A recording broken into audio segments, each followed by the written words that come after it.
The administrator, the SSG, permit me, sometimes I might change your position to SGF. But I pray that you get there too. Because that's what has been coming to my mouth. Even when you introduce yourself, I wanted to say SGF, you know.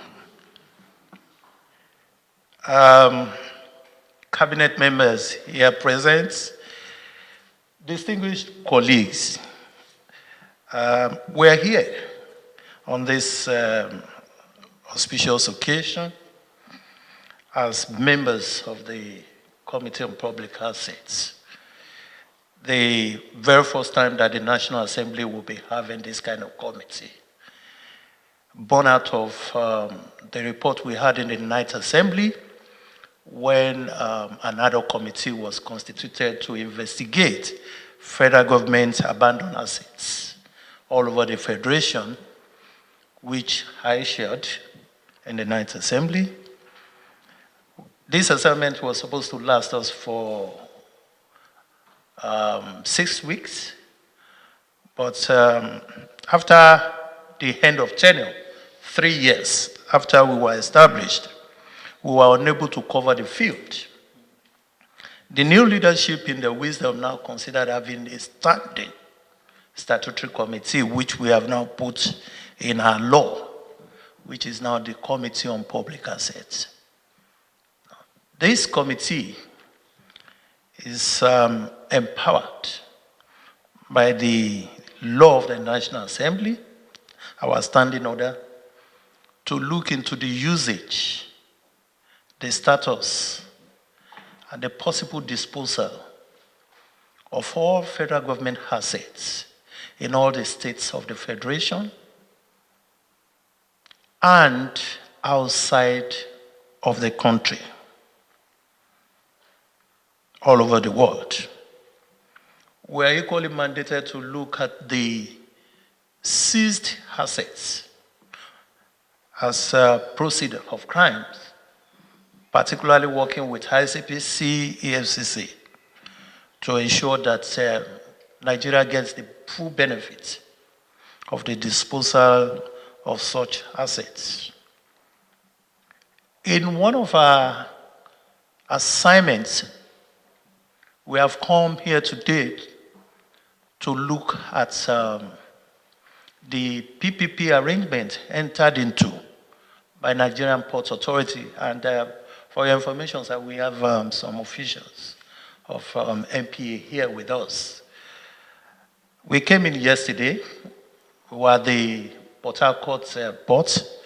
We were at the Betu port and Harbor. Today we'll be going to the One port. And our observation, we will put, to the house and then work on how to improve on them. But it's important for us to inform Your Excellency that, number one, we want to thank you for allowing us to see you, despite your very busy schedule, and to commend you for the good work that you are doing within this short time. We equally want to inform you that there are many critical federal assets all over the state.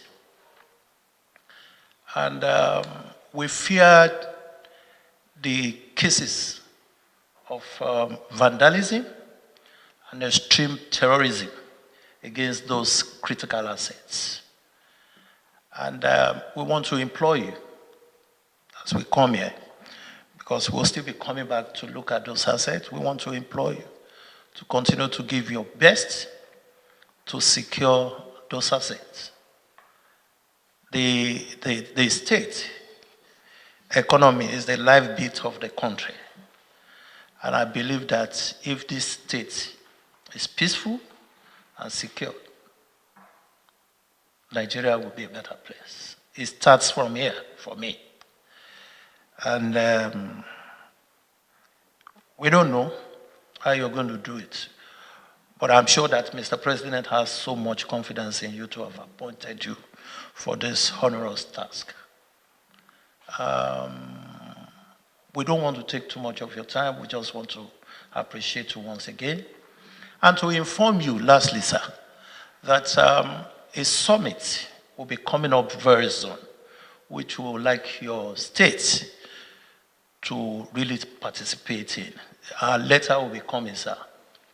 It's a summit on legislative reforms, to protect critical government assets from extreme vandalism and terrorism.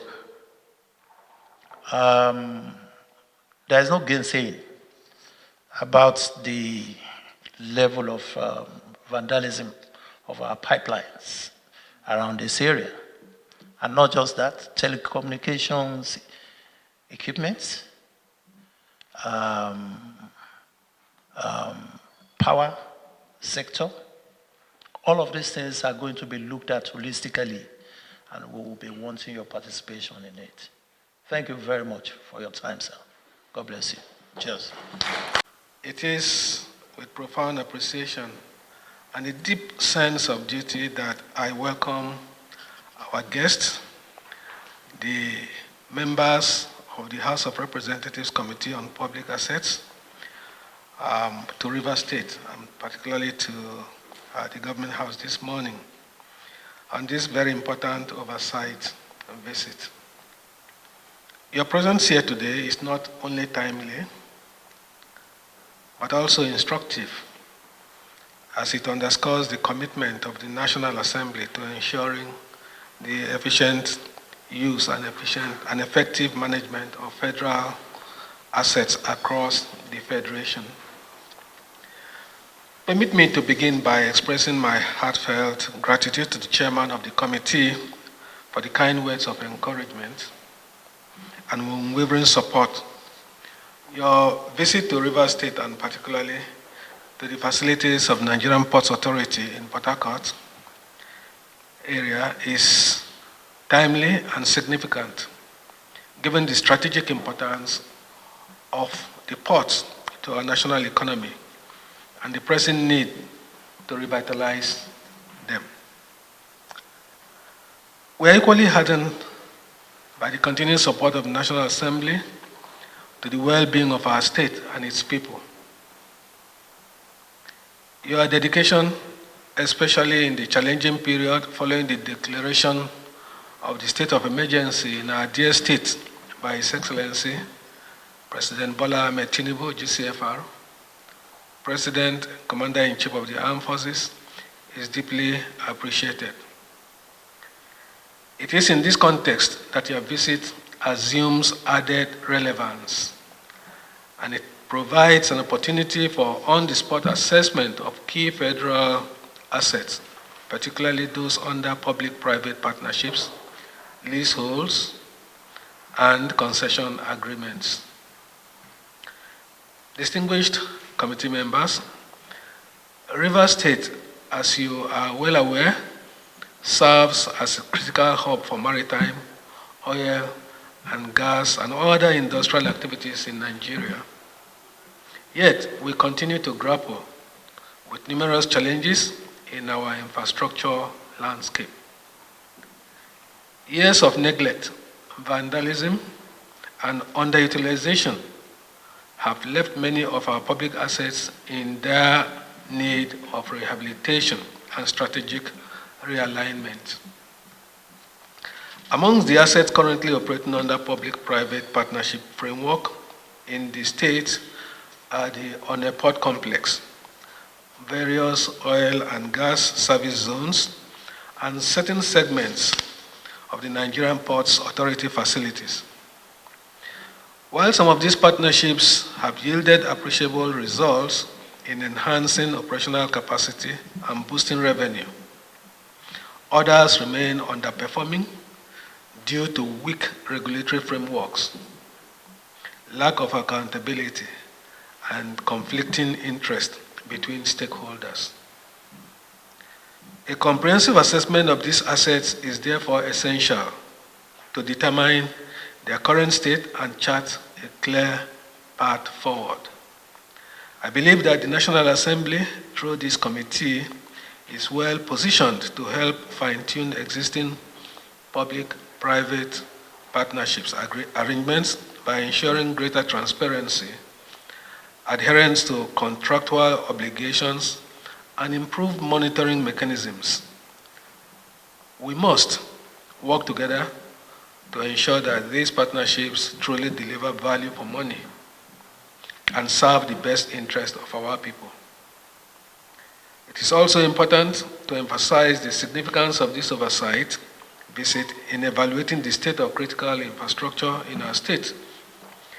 In the past few weeks, my administration has prioritized the stabilization of the state's security environment and the peaceful resolution of the political conflict that had threatened to erode public trust and economic progress. Through consultations, peace building, engagement, and coordination with security agencies, we have taken deliberate steps to restore normalcy and strengthen the fabric of unity in Rivers State. As we look to the future, the success of our administration's mandate will largely depend on sustained collaboration and the support of institutions such as yours. We therefore call on the National Assembly to continue supporting us in our effort to reposition Rivers State on a path of peace, progress, and prosperity. Honorable Chairman, esteemed committee members, we count on your expertise and legislative support as we work to enhance value of federal assets in the state, improve service delivery, and stimulate economic growth. Your visit today rekindles our hope that together we can overcome the challenges we face and unlock the vast potentials of Rivers State for the benefit of all Nigerians. Once again, I thank you for your visit, for your service to our great nation, and for your unwavering commitment to good governance and accountability. God bless you all. God bless Rivers State. And God bless the Federal Republic of Nigeria. Thank you.